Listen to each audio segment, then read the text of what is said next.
Hello and welcome, my name is Chris from christopherhall.com and welcome to this short video. What we're going to be talking about is 8 healthy eating steps to weight loss. Now, there are a lot of weight loss, fat loss, diets and programs, methods, whatever you want to call them, that are out there. I like to keep everything that I do very basic, very simple, but also what is based on a healthy body, as this is what we're all in a way working towards, is having a healthy body. We want to lose weight to have a healthier body. We want to lose weight possibly to look better, but ultimately we're looking for a healthy body, or that's what I base everything that I do on, is building a healthier body. So what we're looking at is very simple steps, a very simple way of eating. I don't like to say this is going. I want you to do this for 12 weeks. I want you to do this for, 3 days, for a week, for 5 days, whatever it is. I'm not going to say you're going to lose, 3 stone in a week. It's very much based on, a lifestyle, a way of living, a set of habits. Because currently the way you're eating is built on a set of habits. You get up in the morning, you eat certain foods. You go to work, you eat certain foods through the day at certain times, I would imagine. You come home, you eat certain foods. So it's all built on habits. And if we want to eat a healthier way, if we want to lose body fat, we have to first of all look at the habits, because it's the habits where everything lies and what's driving those habits. So there may be environmental, it could be emotional, it could be possibly peer, well, I don't want to say peer pressure, but sort of family, but also friends. You could be going to certain places with them and being expected to drink certain drinks or eat certain foods, or so on and so forth. So there's a lot of, a very big habitual side to eating, which, if you can work through the habits, then these 8 steps will basically take care of themselves. There'll be no effort whatsoever, because it's just the way that you eat. It's not I don't know, a challenge. A lot of people look at me and go, "You must be really disciplined with what you eat." I'm no more disciplined than anyone else. It's just I eat different foods.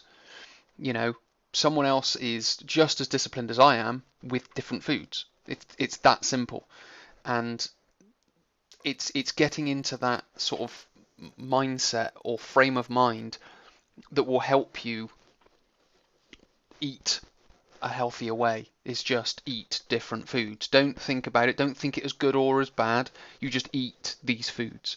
And the 8 foods are whole grains, beans and pulses, where possible preferably sprouted, which basically means leaving them to sprout, which makes them alive really, and then they've got much more of a biological or bioavailability, as they say, if it's sprouting. So whole grains, beans and pulses that are sprouted.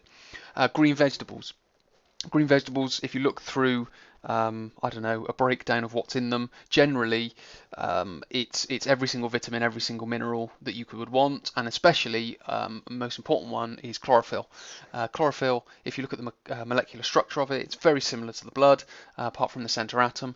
So green vegetables are, essential. Eat as much and as many as you can of the green vegetables. Plus other vegetables and low sugar fruits. Again, these have got essential vitamins, minerals, different tastes, different flavors, so on and so forth. But also they are low sugar as well. We don't want that much sugar in the diet. We want to minimize it where possible, which is why I've put in high sugar fruits sparingly.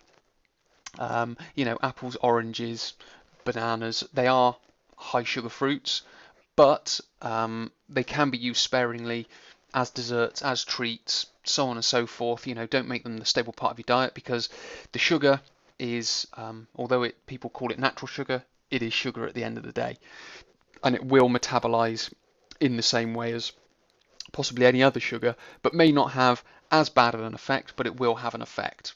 So we want to try and minimize the amount of sugar that we take in. Then we've got cold pressed oils, nuts and seeds. That's where we're going to get our good healthy fats from. cold pressed as well. They're not heated at high temperature, which is going to basically kill the fats or break the fats down. So we're taking those in a cold pressed version, or again whole nuts and seeds. Again, that's going to give us or help build healthy cell membranes, which is hair, nails, skin, eyes, every single teeth. Everything sort of throughout the body is made out of oils or fats, so we need those to be able to build a healthy, strong body. Herbs and spices. They have sort of a medicinal effect on the body, plus they can change the taste of food, so they can make what could be described as maybe more bland foods a lot more tasty. I don't think green vegetables, grains and so on and so forth are that bland. I think they're quite tasty myself, but herbs and spices do help with that, plus they do have a medicinal effect. Then we've got natural unprocessed salts. Now what that means is don't buy the cheap table salt, because normally there are anti-caking agents in it, which again is not what the body wants. The body wants good, solid, whole minerals. Now obviously the sodium and the chloride is in that salt, but it's just accompanied with all the other toxins and all the other anti-caking agents that are in the food, and basically the body doesn't want that. Alkaline water. Your body is a sort of a bag of alkaline water itself. So what we want to be doing is we want to be matching that with the water that we take in. Tap water and bottled water aren't normally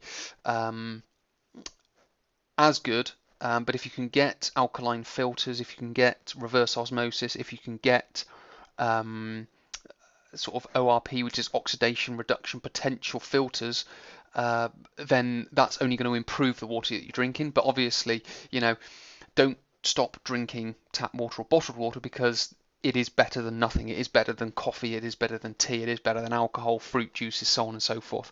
So do drink plenty of water where possible. If you can add salt to that water, doesn't have to be a lot, but do add salt to it. That will benefit. And those are pretty much the 8 steps. It's not, it's nothing fancy. It's nothing, I would say, groundbreaking. It's very simple. It's very honest. It's getting the foods as close to their natural environment as possible, which is where they have the most vitamin, mineral, and nutrient content. So that's where they're going to be sort of better for us. And it's just building new habits that involve eating these foods. It may even be finding new recipes that involve these foods, because again, a lot of people maybe don't eat these foods because they aren't familiar with recipes that contain them. So it's very much a learning process. It's very much a lifestyle. So everyone has to be on board. If it's just you, then it's much easier. But if you've got significant others, families, whatever it might be, then obviously they've got to be on board with it as well. So those 8 healthy eating steps to weight loss are very simple, very effective. You will lose weight. Your body will become more energetic. It will become more muscularly toned, just simply because you're just filling your body with better nutrients. So if we are looking to lose weight, lose body fat, then first of all, before you change anything else, look at the lifestyle, look at just the way you eat day to day, involve these foods, base your food or base your meals on these foods. That doesn't mean every single meal for every single day. You can have the odd meal here or there to change it around if you want that variety, but for the most part, what we are looking for is those foods 80% of the time, and then the rest of the time you should be fine, and your body will lose weight and you can still enjoy certain foods that you like. Okay, many thanks for watching. My name is Chris from christopherhall.com. I will speak to you in a future video.